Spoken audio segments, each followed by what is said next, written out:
Det startede dengang jeg var helt lille, og jeg var i LaLandia med mine forældre. Jeg havde et spillerum, hvor der var den her flippermaskine, og jeg synes simpelthen, den var så fantastisk. Det udviklede sig til, at jeg i en alder af kun 14 år prioriterede at sidde derhjemme i mine weekender og drikke Monster og energidrik, frem for at være sammen med mine venner. Det var en livsstil, som jeg vidste, der kom til at ændre mig for altid, og det har den også gjort. Det sociale aspekt, der er i gaming, er, at man altid har nogen at snakke med, som der spiller det samme som en selv. Og på den måde er det lidt som at komme væk fra hverdagen, og det er rigtig rart at mødes med virtuelle venner online.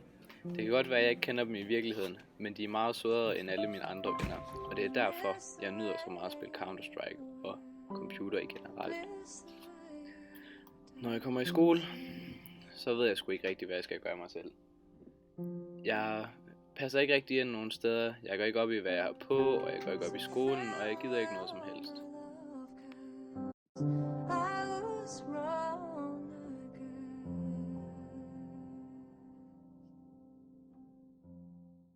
They ask you how you are, you just have to say that you're fine when you're not really fine, but you just can't get into it because they would never understand.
Ja. Hallo Marie, jeg spiller lige. Ja, okay. Hallo din gamle heks, sluk døren og sluk lyset. Hver dag, når Jakob han har fri fra skole, så skynder han sig hjem og spille computer, uden tanker om at socialisere sig med omverdenen. Han er så engageret i sit spil, at han ikke magter basale behov, såsom at spise eller gå på toilettet, frem for at spille computer. Det er mange dage siden, at han sidst har snakket ordentligt med sin familie, fordi at han spiller så meget computer. Og det er mig meget bekymrende, at han drikker så mange energidrik, som han gør, hvilket er farligt for hans helbred. Det er bare min yndlingsmap, den her. Det er bare min bedste map.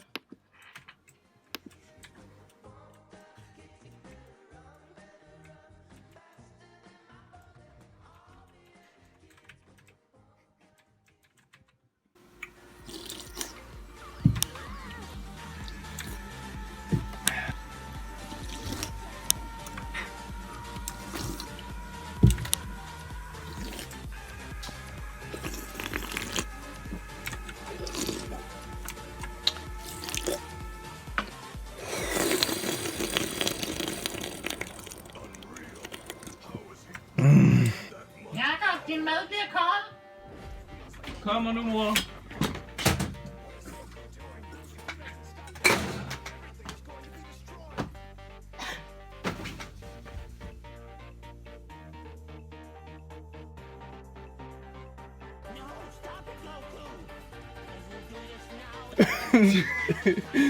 Yeah, he's gonna taste like juice.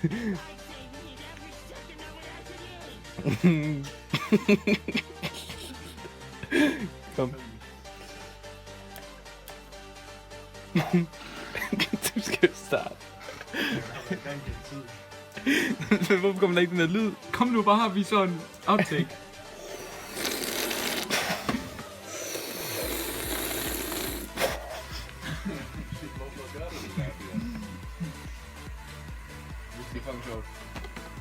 Du har noget på læben. I'm aware.